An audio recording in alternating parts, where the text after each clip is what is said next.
Good morning and welcome to the last episode of the spring edition of Better Together. Thank you so much for joining us today. My name is Angelique Colvin and I am the community coordinator here at Oslo Science Park. In case you're new to using Crowdcast, or this is your first time, there's a comment section on the right. And throughout the talk, please do feel free to ask questions at any time. You can find the button just below the video window. And our guest today is Maria Amelie, who is the CEO and co-founder of Factiverse. Factiverse is a tech startup that helps with the automation of detecting fake news by giving the user a tool to effectively fact check and also credibility check any online information. Welcome, and thank you so much for joining us. Thank you. Yeah, I thought we could just, I know I've just briefly introduced you, but if you could just tell us just a little bit more about yourself and about your company. So I am CEO of Factiverse and co-founder. I've joined the company in actually exactly 1 year ago, and it has been so far a very exciting journey. The company is originally based on research from University in Stavanger.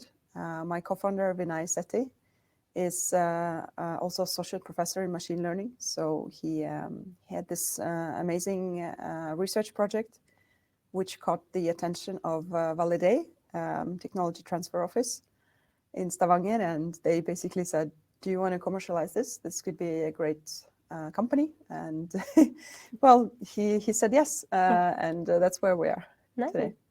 And could you just tell us just a little bit of a snippet about the research that he did that led to this? Yeah, so he wanted to create a fake news detector, a web browser plugin that would help to help readers and journalists to quickly assess whether the headline or some claim in an article were true or not, or more likely to find most relevant and credible sources who has written about this before. And yeah, he created the prototype, and that's when I joined the team. And now we are working in a pilot customer project with NTB, Norwegian News Agency. And our goal is to take this idea, this amazing AI technology we have, and build it into something that it could be very useful for journalists, not only in Norway, but also internationally. Yeah. And at the moment, are you just looking to help journalists, or is this also for other users who may find a need for it? Yeah, eventually we would love to go to universities, to students. Young people struggle sometimes to see what are the most credible sources and quickly assess what is that they can quote in their papers, for example, and what not to quote, but also other aspects of that. There's a lot of content that is produced every day. I'm trying to find the good number to use, like how many articles are published today. And it's very difficult to say, but if you count the tweets, so it's about 500 million tweets that are published today, every day. And a lot of this content is not quite true. A lot of the content is unintentionally has mistakes, which can easily spread and affect society, people, the economy, also in unexpected and sometimes very negative ways. So we're not gonna. There's a lot to do in this field, and actually, there are many cases where AI is used for not for good but for bad, because you have AI is used to create a lot of fake information. So there's definitely a huge need to use AI for good and work on create better tools for fact checking, but also for research, because it's not up to us to say, okay, this is true or false, but we need to we want to create tools that will provide journalists with help so that because they know what to do, but they are stressed on time and deadlines. They need help to quickly assess, okay, what are the most interesting, relevant sources, and get access to that and build their story. Yeah. And when you talk about, for example, fake news, could you tell us the different aspects or what you mean exactly by this? Yeah, so when I'm trying not to use word fake news, I end up doing it sometimes because sometimes it's depending on the audience as well. I guess there are different aspects of it. You have disinformation, which is when you intentionally try to create malicious content and then spread it to the world and to try to affect elections or economy. And then you have unintentional mistakes, which is more in the category of misinformation. And sometimes you have, they all are also very connected, because sometimes something that can start as a disinformation, you cannot realize that, oh, this is not quite true, and then you unintentionally just share it with someone on Facebook, and then you realize that's not quite accurate. So we've looked into, when we were figuring out which market to go into, we looked a lot into both of these markets, and we saw that there were some interesting solutions in disinformation. There are many media monitoring companies that spot fake news about a brand or a company. And that's something we will probably do eventually. But for now, we're focusing on misinformation, which is still not an easy place to start. But how can we help journalists to do their best research, write their best work, without having to spend hours and hours on an article that they have to, every day they have to publish so many articles, because the demand of the online media is so much higher than the print. Yeah. And may I ask why you specifically chose perhaps to start with journalists as a user group for testing this out?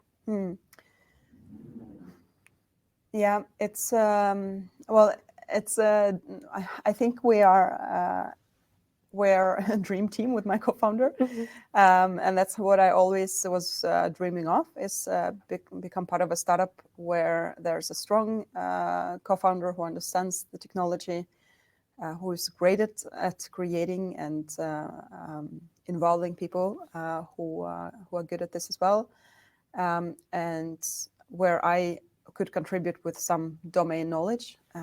So my domain knowledge was media, and that's when it comes to spread of misinformation, that seemed like the best market to go to start with. Also, I experienced that media companies have a much more agile and more interested in change and innovation. They have to do something new every day.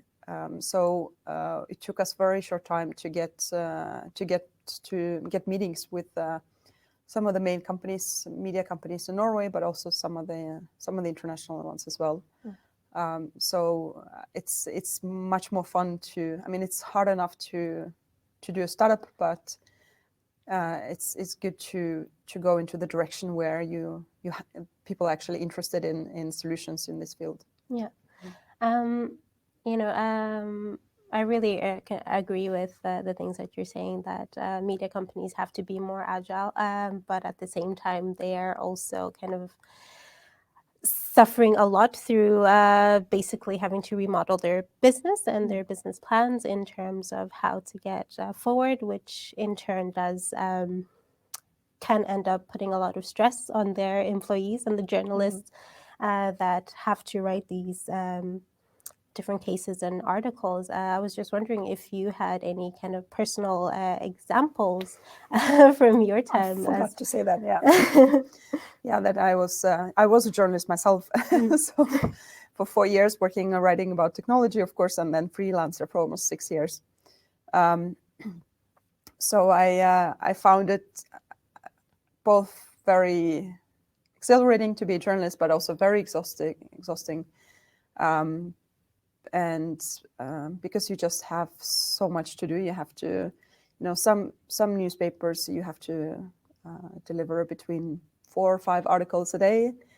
Sometimes it can be 20 articles, which much shorter. So the demands are growing, but at the same time, the demands are growing. There are fewer people working as a journalist. The staffing has gone down, but at the same time, you have to still keep up, and you have to do more and more. A journalist today, you also have to do podcasts and social media, and you have to be good at taking pictures, because half of the photographers are fired from the newspapers because it's not enough we cannot afford to pay them. So you have to multitask a lot. In addition, you also, before, newspapers used to have a lot of help, like manual fact checkers, which was a normal part of every newspaper.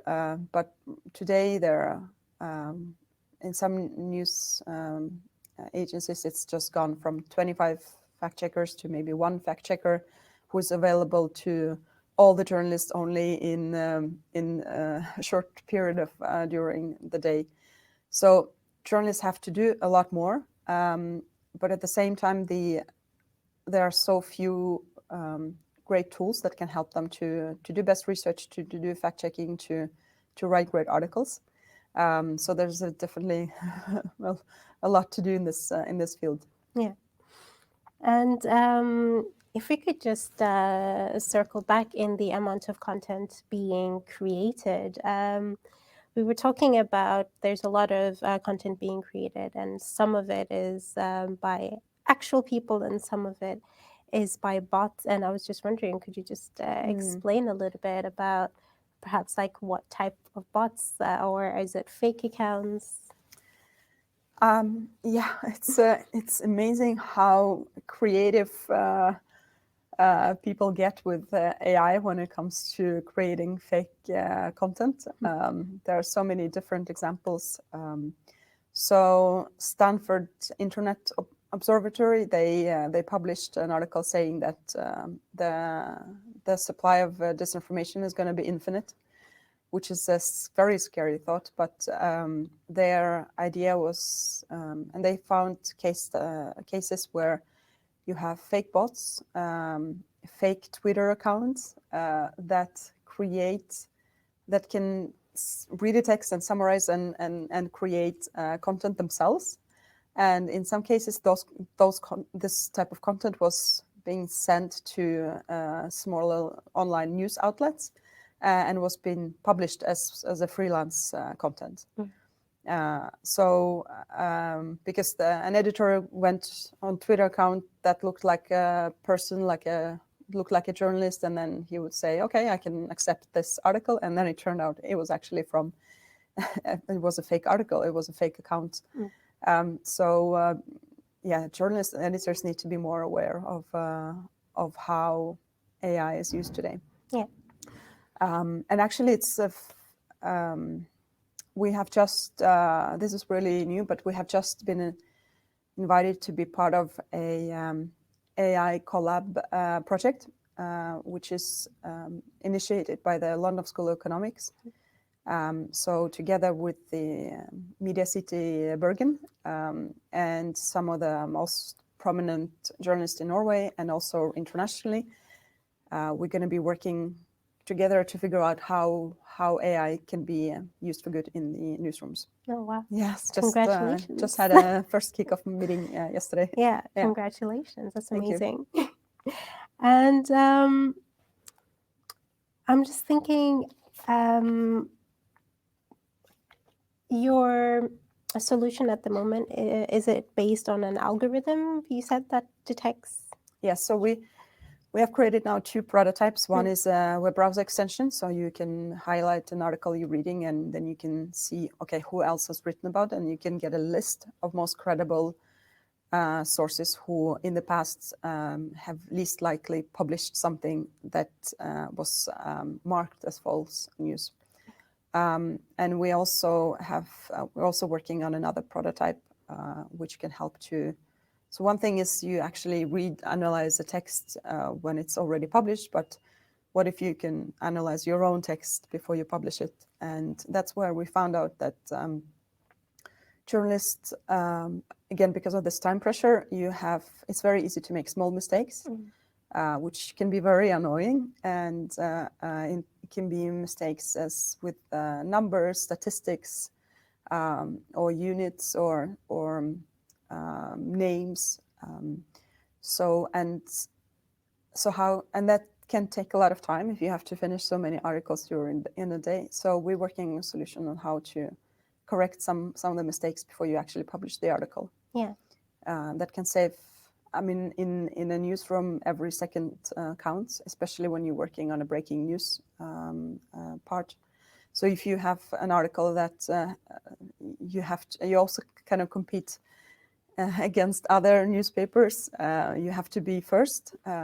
And if you spend 3 more or 5 more minutes on fact-checking an article, then suddenly your competition has already published this news, and you have to. And if it keeps happening, then you might lose readers and also, a lot of attention because of that.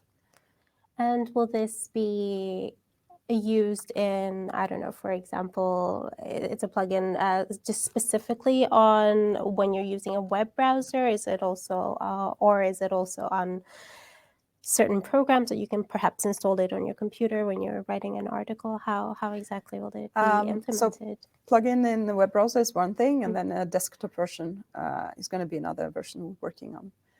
Today, many of the newsrooms are using content management systems that are web-based, so it can actually be much easier to integrate it with to connect the plugin to it than to go into every CMS system and try to implement it there. Yeah. And then eventually, the utopia here is that you write a tweet and then it kind of automatically suggests to you if you're writing something that has in the past been classified as false news article, that can help you to assess. But so far, we're looking into the newsrooms and the plugin. Yeah. And is there a database or some sort of, I don't know, I guess an information portal in which you base? Yeah, that's a good point. We can, we looked into, because there are plugins out there who do some of the similar work, but their limitation is that they are connected to a very limited database of articles that are manually fact-checked by Snopes, PolitiFact, some of the biggest international manual fact-checking organizations. Because since 2015, it's became, there's so many organizations all over the world who are usually non-profit, like faktisk.no in Norway, and they work on manual fact-checking and guidelines, and they work with schools as well. So some of the plugins that exist in the market, they just take the database from there and then they publish. Then you can search in that. But we went much more complicated than that. Okay. Because we trained our AI on this type of data, but we also got a lot of. We can also connect our technology, our AI to Google, to SSB, to other databases, so that you can search in those databases as well. Yeah.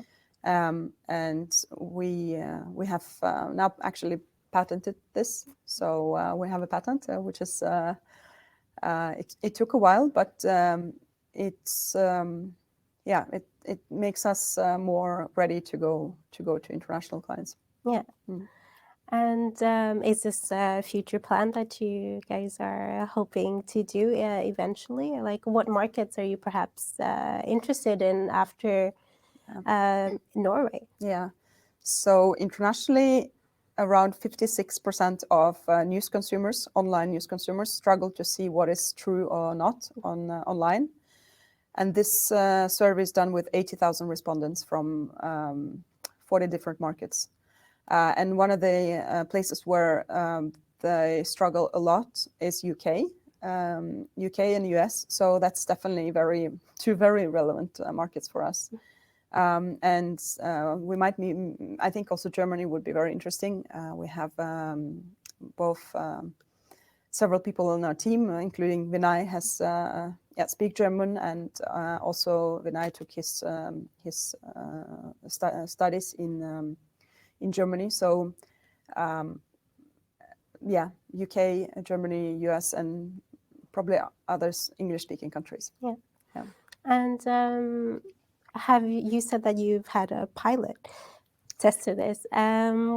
Yes. What kind of feedback have you received so far? We're adding some new UX now, and if anyone wants to try later in May, I'm happy to share the demo and interview and get your feedback. We have so far from the first prototype we got is that people are impressed by the solution and impressed how accurate it is. But of course, we need to make it more useful in the newsroom, because in the newsroom you have a certain workflow that you follow, and you're so pressed on time that you actually don't have time to get another new tool.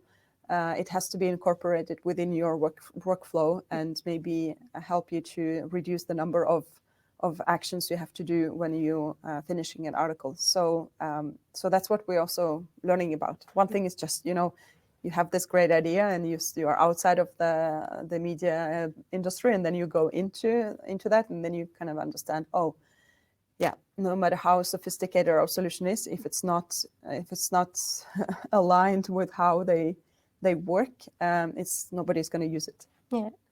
And it just kind of something just kind of came up. Are you collaborating with, for example, some like SSB and these other databases that you use? Yeah.